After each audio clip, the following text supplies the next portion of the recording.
جو الفاظ و معنی سے ظاہر ہوتی ہے، تراکیب سے ظاہر ہوتی ہے۔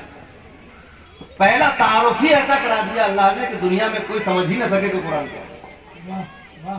الف لام میم، کوئی سمجھ ہی نہیں سکا کہ کیا ہے بات۔ آگے فرمایا ذالک الکتاب لا ریب فیہ، کہ یہ ایسی مقدس اور عظیم کتاب ہے جس میں ریب کی، شک کی گنجائش نہیں۔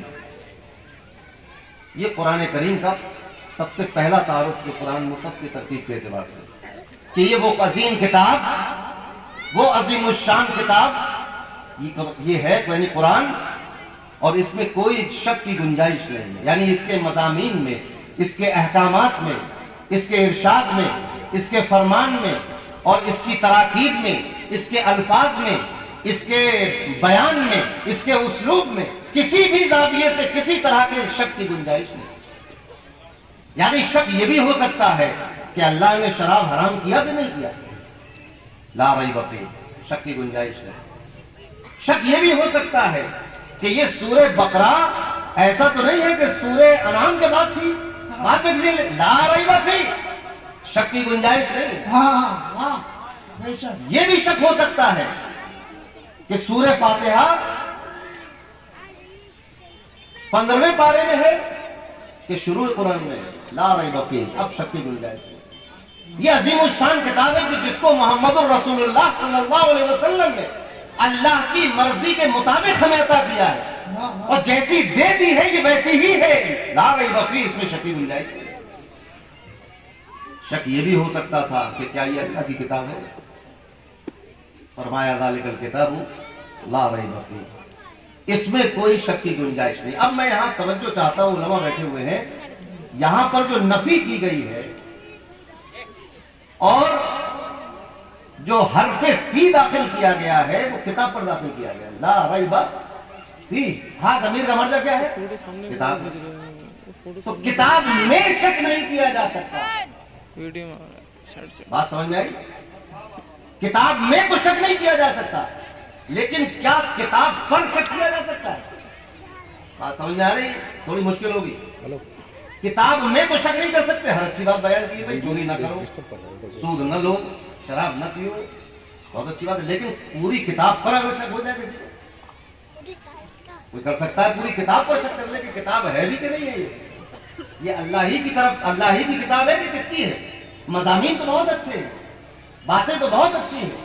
کفار مکہ کو اتنا اعتراض قرآن کے مضامین میں نہیں تھا جتنا اعتراض قرآن پر تھا۔ وہ اخلاقیات کی اچھی باتوں کو تو مانتے تھے، قرآن، پورے قرآن میں شک نہیں تھا انہیں قرآن کے قرآن ہونے پر شک تھا۔ اللہ تبارک و تعالیٰ نے دوسری آیت میں اس کی تلاوت کی، مولانا نے پڑھی تھی، ارشاد فرمایا کہ اگر تمہیں اس بارے میں کوئی شک ہو، کس بارے میں؟ کہ جو ہم نے اپنے بندے پر نازل کیا، اگر اس پر کوئی شک ہو، وَإِن كُنتُمْ فِي رَيْبٍ، اب یہاں فی ریب پر داخل ہو رہا ہے، کتاب پر نہیں آیا ہے، فی ریب، اگر تمہیں اس میں کوئی شک ہے، کس بارے میں؟ جو ہم نے اپنے بندے پر نازل کیا، یعنی قرآن۔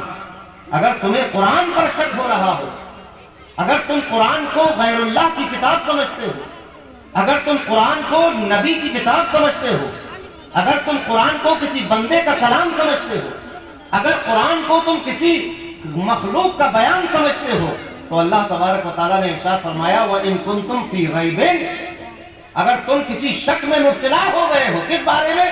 مِمَّا نَزَّلْنَا عَلَىٰ عَبْدِنَا، اس بارے میں جو ہم نے اپنے بندے پر نازل کیا ہے، اگر تمہیں شک ہو رہا ہے، یہ کلام تو بہت اچھی بات ہے، اس میں باتیں تو بہت اچھی ہیں، لیکن کیا یہ اللہ کا ہی کلام ہے؟ اس بارے میں شک ہو رہا ہے تمہیں، فَأْتُوا بِسُورَةٍ مِّن مِّثْلِهِ وَأْتُوا بِسُورَةٍ مِّن مِّثْلِهِ، تو اب لے کر آؤ، فَأْتُوا، یہ لانے پر جو فا داخل کیا گیا ہے، یہ اس بات کی دلالت کر رہا ہے کہ اگر تم شک کرتے ہو تو شک کو رفع کرنے کے لیے، اپنے دعوے کو مبرہن کرنے کے لیے، مضبوط کرنے کے لیے، فَأْتُوا بِسُورَةٍ مِّن مِّثْلِهِ، اگر تم بھی ایک صورت اس قرآن کی صورتوں جیسی کوئی لے آؤ تو تمہارے شک کو شک سے تبدیل کر کر حقیقت کی جانب منتقل کر دیا جائے گا اور تم اپنے بیان میں حق بجا دیں گے۔ فَأْتُوا بِسُورَةٍ مِّن مِّثْلِهِ، اور فرمایا اللہ نے کہ ایسا نہیں ہے کہ تمہیں بے یار و مددگار چھوڑ دیا ہے، تم لے آؤ. اور کس طرح لاؤ اگر تم نہ لا سکو؟ وَادْعُوا شُهَدَاءَكُم مِّن دُونِ اللَّهِ إِن كُنتُمْ صَادِقِينَ، تم اپنے مددگاروں کو بھی بلا لو، معاونین کو بلا لو، جس پر تمہیں بھروسہ ہو کہ یہ اچھی عربی جانتا ہے اس کو بلا لو. وَادْعُوا شُهَدَاءَكُم، بلاؤ اپنے شہداء کو. مفسرین کہتے ہیں شہداء سے مراد وہ حاکم ہیں مکہ کے سردار ہیں جو قرآن پر اعتراض کیا کرتے ہیں. بعض مفسرین فرماتے ہیں شہداء سے مراد وہ افصح العرب ہے، فصحائے عرب ہے جنہیں اپنی عربی پر بڑا ناز تھا. بعض لوگ کہتے ہیں کہ شہداء سے وہ بت مراد ہے جن کی مکے والے پوجا کیا کرتے ہیں.